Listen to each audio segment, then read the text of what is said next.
I have lived in Northwood, Minnesota my whole life, a small town where winters feel like punishment and everyone knows everyone else's business.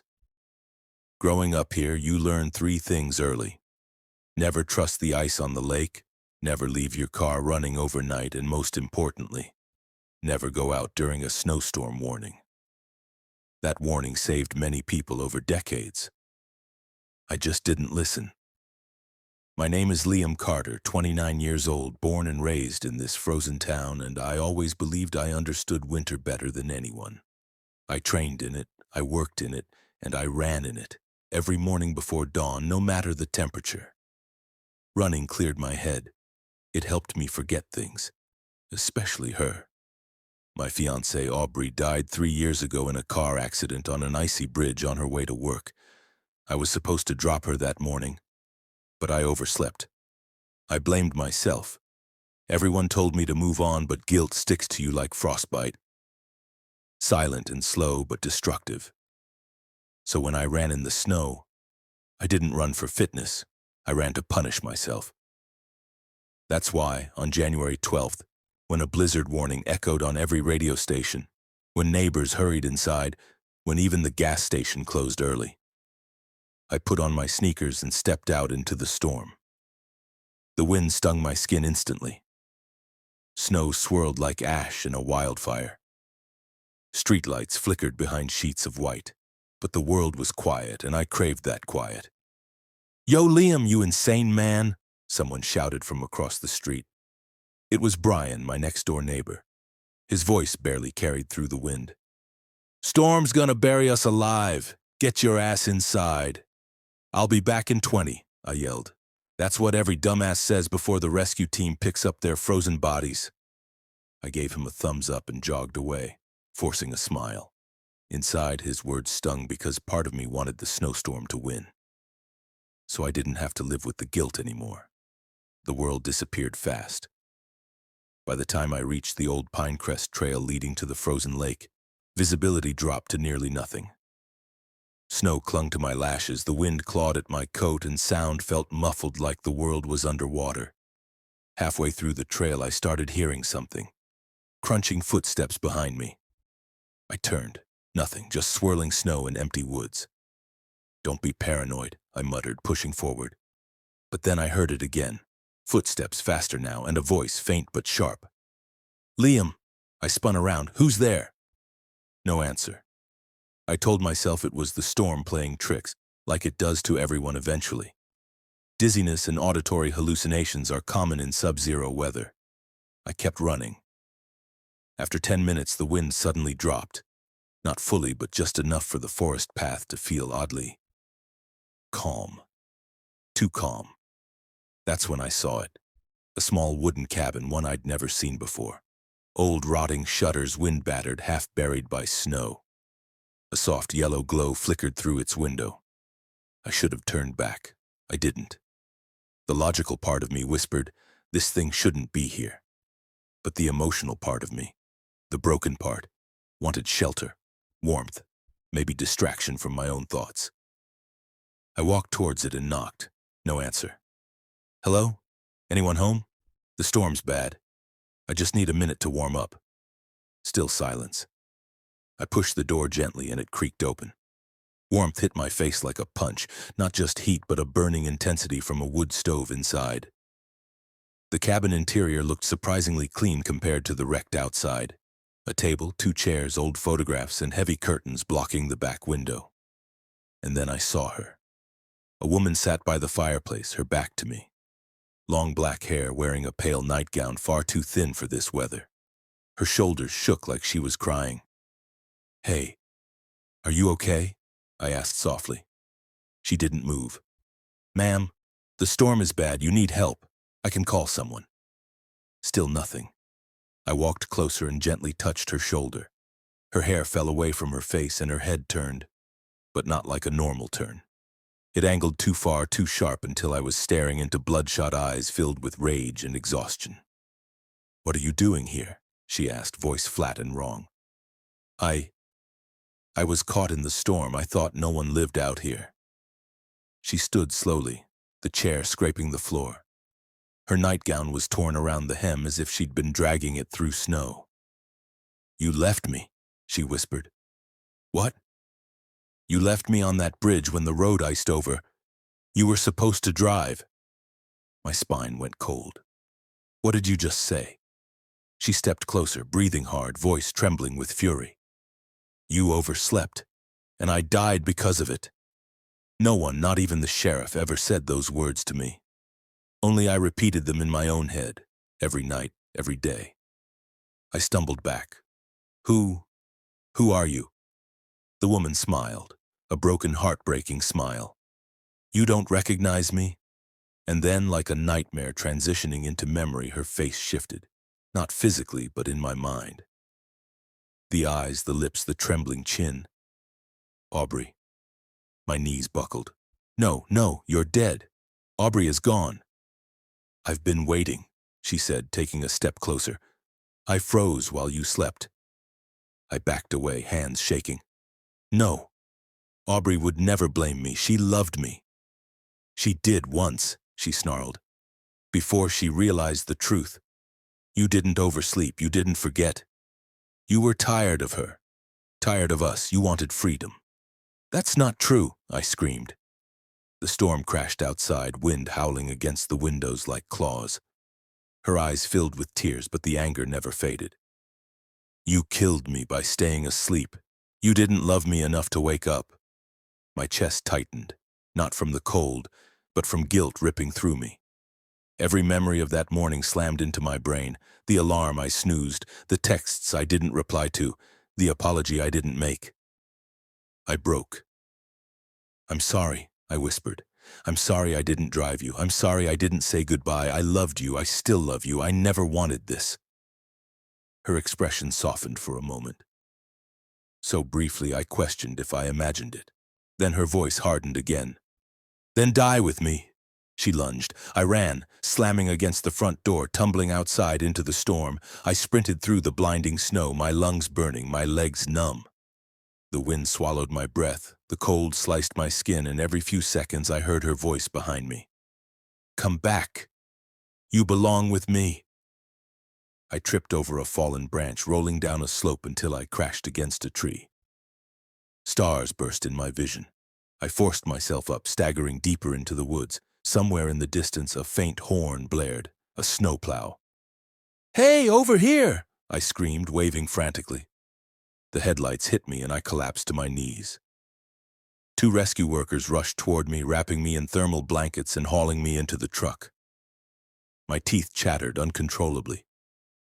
"What the hell were you doing out here?" one of them asked. I saw a cabin," I gasped. "There was a woman inside. She needs help. She's not okay. She's my fiancée." They exchanged a look. "There are no cabins out here," the driver said calmly. "That can't be right. It's this way, the Pinecrest Trail." The rescue worker squeezed my shoulder. "That cabin burned down 15 years ago. An engaged couple lived there. Fiancé died in a car crash. The guy froze searching for her during a storm. They found his body by the old fireplace." The world went still. The rescue worker added gently, "We think you hallucinated. Frostbite confuses the brain. Don't blame yourself." I stared out the window at the churning white storm. But as we drove away, I saw something. Far in the tree line, a woman, thin nightgown whipping in the wind, watching. Aubrey. Her lips moved silently. "You still owe me." She vanished into the snow. Now it's been 10 months. I haven't run again. I barely sleep. And every snowfall, I hear her voice outside my window whispering, "Come back. Just one more run." I don't know if she's real, a ghost, or just the guilt eating what's left of me. But the first snow of the next winter came today. And for the first time in months, I want to run again. I never believed in omens. Not ghosts, not curses, not anything beyond what you can touch or explain. But what happened that winter, what I saw, what I lost, made me realize some horrors don't need belief. They exist whether you accept them or not. Logan and I had been together for 3 years. Things weren't perfect lately. Work stress, arguments over nothing, silence at the dinner table. It felt like we were slowly slipping away from each other. So when he suggested a weekend away in the mountains of Wyoming, a remote old cabin listed on Airbnb, I said yes, hoping a break might fix us. We arrived on a Friday afternoon. Heavy clouds hung above us, the wind biting at our clothes as we stepped out of the car. Damn, it really is the middle of nowhere, Logan laughed, rubbing his hands. No neighbors, no noise, no bullshit. Our kind of vacation? I forced a smile. Yeah, peace and quiet. The cabin was old but charming. Creaky wooden deck, pine smell inside, stone fireplace already loaded with logs. Cozy, safe. It felt like the world we left behind didn't exist anymore. After unpacking, we made hot cocoa and sat by the fire. For the first time in weeks, we laughed. We teased each other. It felt like us again. Around 8 p.m., wind started howling harder, snow hitting the windows aggressively. Storm's getting bad, Logan said, checking his phone. No service either. I shrugged. It's fine. We came here to disconnect anyway. Hours later, after dinner and wine, he suggested we explore outside. Come on, H. There's a lake behind the cabin. Let's check it out before the storm makes it impossible tomorrow. We bundled up and stepped outside. The snow was deep already, almost up to our ankles. The cabin lights glowed warmly behind us as we headed toward the trees. Logan was joking around, throwing snowballs. I pretended to be mad but ended up laughing. It felt good. But then, everything changed. About 50 feet from the cabin near the woods, we found a mound of snow, too shaped to be natural, like something buried underneath. Logan brushed snow off and revealed a stone marker. Not a tombstone, not exactly, but something close. The surface carved with a symbol. 3 rings overlapping, a thin line of a serpent twisted through each one. What the hell is that? I whispered. Logan laughed like it was nothing. Probably some weird old property line marker or like some hunter's joke. I don't like it, I said. You're always anxious. He grinned and stupidly pressed his boot against the marker like he was mocking something. Look, nothing's gonna happen. A crack echoed loud, like ice shattering. We both jumped. The sound didn't come from around us. It came from beneath us. A slow scratching followed, deep, sharp, rhythmic. Logan froze. That's under the snow? I grabbed his arm. Let's go, now. He didn't argue. We rushed back inside and shut the door, both breathing hard. What the hell was that? I asked. Probably some animal burrowed under there, he said, but his voice was weak. We didn't talk the rest of the night. The wind rattled the cabin like it wanted in. When we finally slept, it was shallow and restless. The storm worsened. Snow piled against the windows, blocking most of the outside view. No power, no service, just the burning fireplace. Logan pretended everything was fine. I couldn't stop thinking about that scratching underground. At midnight, I woke up alone. Logan, I whispered into the dark. Silence. I got up, grabbed a blanket, and walked toward the living room, just in time to see the front door wide open, snow blowing inside. And Logan, standing barefoot in the snow, staring toward the woods. I ran out, feet freezing instantly. Logan, what are you doing? He didn't react. I shook him hard. Logan. His voice was flat, empty. It's calling. It wants out. Who's calling you? He pointed toward the mound. We shouldn't have touched it. Before I could stop him, he walked toward the mound again. I followed, terrified. He dropped to his knees and began clawing at the snow with bare hands, digging like a wild animal. Stop! You're hurting yourself. He didn't stop. Blood filled his broken nails, skin tearing, but he kept digging. And then I heard it too. Scratching, slow, patient, from beneath. I screamed. I dragged Logan back to the cabin, locking every door and window. It took an hour for his breathing to calm. Then he suddenly fell asleep, like nothing had happened. I sat awake all night, listening. Because the scratching didn't stop. It was louder now, closer. Morning came. Logan acted normal. No memory of anything. No pain. No injuries. His hands were fine, like it never happened. "We should leave," I said. He frowned. "For what? We came here to relax." "Logan, last night, that scratching, you digging?" "You were dreaming," he said, annoyed. "Seriously, you need to chill." The storm raged harder. No visibility outside. We were trapped. Hours passed in silence. I felt like I was in a cage with a stranger. Around 5 p.m. I heard it again. Scratch, scratch, scratch, not outside, underneath the cabin. I backed away slowly from the floorboards. "Logan," I whispered. He didn't respond. He was staring at the fireplace, unblinking. "Logan?" He turned and smiled. Not his smile. Something else. "They're almost out." I grabbed my coat and the cabin keys. "We're leaving. Now." He grabbed my wrist, ice-cold grip. "You shouldn't run. They don't like when you run." I shoved him away and sprinted outside, straight into wind and snow that burned my skin. I couldn't see anything, but I ran blindly. Behind me, footsteps, calm, unrushed. "Harper, you can't leave." I didn't stop. Somehow I made it back to the mound. The storm cleared just enough for me to see. There was no mound anymore. The snow had collapsed inward. A hole gaped open, pitch black, and inside something moved, something that didn't belong to this world. Logan stepped beside me, eyes hollow. "They're awake, and they're hungry." I screamed and ran again. I don't know how, but I made it to the car. The doors were frozen, my hands shaking, but I got in and locked it. Logan appeared at the window, smiling. "Don't worry," he whispered through the glass. "You'll bring them more." He walked back into the storm until he disappeared. I don't know how long I waited. Eventually the storm slowed. The rescue team found the cabin destroyed from the inside, like something had torn through the floor. But Logan was never found. I moved to another city, changed my number, changed my life. But last night I woke up from a nightmare, the sound of scratching beneath my bed.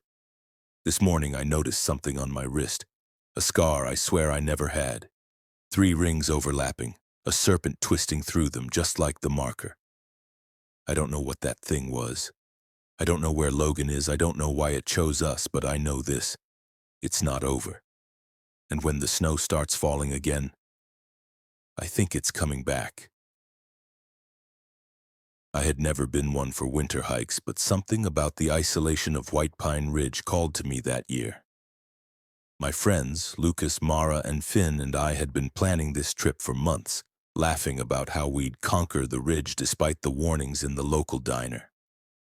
Old-timers claimed the forest had a dark history, a place where the snow swallowed people whole and whispered secrets of the past. We shrugged it off. Ghost stories were meant for campfires, not reality. The drive up the mountain was quiet. The storm hadn't hit yet, but clouds were gathering like gray smoke. Lucas, always the joker, kept asking if anyone remembered to pack extra hot chocolate. Mara, ever cautious, kept checking the weather app, muttering about wind chill and hypothermia. Finn drove in silence, his jaw tight, occasionally glancing at the black forest lining the horizon. By late afternoon, we reached the trailhead. Snowflakes were falling steadily now, turning the trees into frozen sculptures. I pulled my hood tighter. "Looks worse than the forecast," Mara said, her voice trembling slightly. "Nah," Lucas replied, kicking the snow. "It's just a little snow. Stop acting like we're in some horror movie." We laughed, but I could feel an odd tension in the air. The forest was too quiet. No birds, no rustle of squirrels, not even the wind moving the branches. Just an unnatural stillness that made my stomach twist. Hours passed as we hiked, snow deepening with each step. The trail narrowed, cliffs rising sharply on either side. Every now and then Mara would pause, scanning the forest. "Guys, does it feel like someone's following us?" she asked quietly. Lucas snorted. "Stop looking over your shoulder, you're making me paranoid." But even he wasn't laughing. I couldn't explain it, just a prickling on the back of my neck, like invisible eyes were tracking our every move. We set up camp near a jagged cliff as daylight faded. The wind had picked up, rattling our tent poles and whipping snow into our faces. Finn got a small fire going, though the wood was wet and struggled to catch. "This is gonna be one cold night," he muttered, blowing on his hands. Mara sat close to me, wrapping herself in a blanket. "I don't like this. There's something off here." "It's just a ridge in a snowstorm," I said, trying to convince both her and myself. "We'll be fine." Dinner was silent, the wind howling around us like distant voices. By nightfall, the storm was full force, the snow coming down so thick we could barely see the cliff's edge. Sleep was impossible. Every snap of a branch made me jump. Every gust of wind sounded like someone whispering my name. Around midnight, I woke to a scratching sound against the tent. At first, I thought it was the wind, but the rhythm was deliberate, slow, methodical, like claws tracing the fabric. My flashlight clattered to the floor. "Lucas, do you hear that?" I whispered, my voice tight. He stirred but didn't answer. Mara was awake too, eyes wide. Finn was frozen, listening. Then came the thud, heavy, unmistakable against the side of the tent. My stomach turned. We should leave," Mara whispered. I nodded, but the storm outside was so thick, moving through it meant risking hypothermia, or worse. I unzipped the tent just slightly, peeking outside. The snow was untouched, no footprints, nothing. Yet the sounds continued, scratching thuds now from multiple directions. A sudden cold hand gripped my shoulder. I screamed, spinning around. Nothing, just snow and wind. My flashlight beam cut through the night, landing on a hidden drop near the cliff edge. If I had stepped one more foot forward, I wouldn't be here to tell the story. The rest of the night was a blur. The sounds circled us, the wind carrying low moans, whispers in a language I didn't recognize. Sleep came in broken bursts, nightmares merging with reality. I dreamt of miners in tattered uniforms, faces frozen in terror, pointing at us while snow buried them alive. By morning, we were exhausted and pale. Snowfall had eased, but something felt wrong. Footprints, heavy and deliberate, now led toward our camp, though none of us had seen anyone else. "We're leaving. Now," I said firmly. We packed quickly, fear propelling us faster than exhaustion. As we emerged from the clearing, shadows among the trees seemed to move, figures watching silently. We didn't look back, trudging through knee-deep snow to the safety of our Jeep. Even now, back in town, I can't shake that ridge. Sometimes when a winter storm hits, I swear I hear footsteps outside my window, soft crunches on snow, whispers in a language I don't understand.